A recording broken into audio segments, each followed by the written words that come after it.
കുടുംബശ്രീ ശാരദ സീരിയലിൻ്റെ ഏറ്റവും പുതിയൊരു എപ്പിസോഡിൻ്റെ പ്രമോ റിവ്യൂയിലേക്ക് എല്ലാവർക്കും സ്വാഗതം. വിഷ്ണു ശാലിനിയും കണ്ടുമുട്ടുന്ന ഒരു എപ്പിസോഡിൻ്റെ പ്രമോയാണ് വന്നിരിക്കുന്നത്. വിഷ്ണു അങ്ങനെ ജീപ്പിൽ പോയിക്കൊണ്ടിരിക്കുമായിരിക്കും. പെട്ടെന്ന് വണ്ടി അങ്ങ് നിന്ന് പോകുവാണ്. ഇതെന്തു പറ്റി, എന്താ പെട്ടെന്ന്?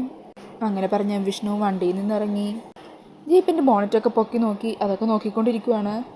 ഷെടാ, ഇനിയിപ്പോൾ എന്ത് ചെയ്യും എന്ന് പറഞ്ഞ വിഷ്ണു ആലോചിച്ച് നിൽക്കുന്ന ഈ ഒരു സമയത്തായിരിക്കും കളക്ടറിൻ്റെ വണ്ടി അതുവഴി പോകുന്നത്. അങ്ങനെ കാറിലിരിക്കുന്ന ശാലിനി പെട്ടെന്ന് വഴിയരികിൽ നിൽക്കുന്ന വിഷ്ണുവിനെ ശ്രദ്ധിക്കുവാണ്. അങ്ങനെ വണ്ടി നിർത്താൻ ഡ്രൈവറോട് ആവശ്യപ്പെടുവാണ് കേട്ടോ ശാലിനി. വണ്ടി നിർത്തി ശാലിനി കാറിൽ നിന്നും പുറത്തേക്ക് എത്തി നോക്കുവാണ്. ഇതേ സമയം തന്നെ ആ നിർത്തിയ വണ്ടി ഏതാണെന്നറിയാൻ വിഷ്ണുവും തിരിഞ്ഞു നോക്കുന്നുണ്ട്. അങ്ങനെ ശാലിനിയും വിഷ്ണുവും പരസ്പരം കണ്ടുമുട്ടുന്ന ഒരു പ്രമോയാണ് വന്നിരിക്കുന്നത്.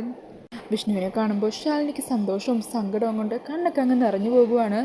വിഷ്ണുവും ആകെ അങ്ങ് ഷോക്കായി നിൽക്കുവാണ് കേട്ടോ ശാലിനിയെ കണ്ടിട്ട്. അപ്പോൾ ഈ ഒരു സീനാണ് പ്രമോയിൽ കാണിക്കുന്നത്. ഫുൾ എപ്പിസോഡിൻ്റെ റിവ്യൂ ആയിട്ട് നാളെ വരാം. അപ്പോൾ ഈ ഒരു പ്രമോ റിവ്യൂ ഇഷ്ടമായാൽ മറക്കാതെ വീഡിയോ ഒന്ന് ലൈക്ക് ചെയ്യണേ. Thank you.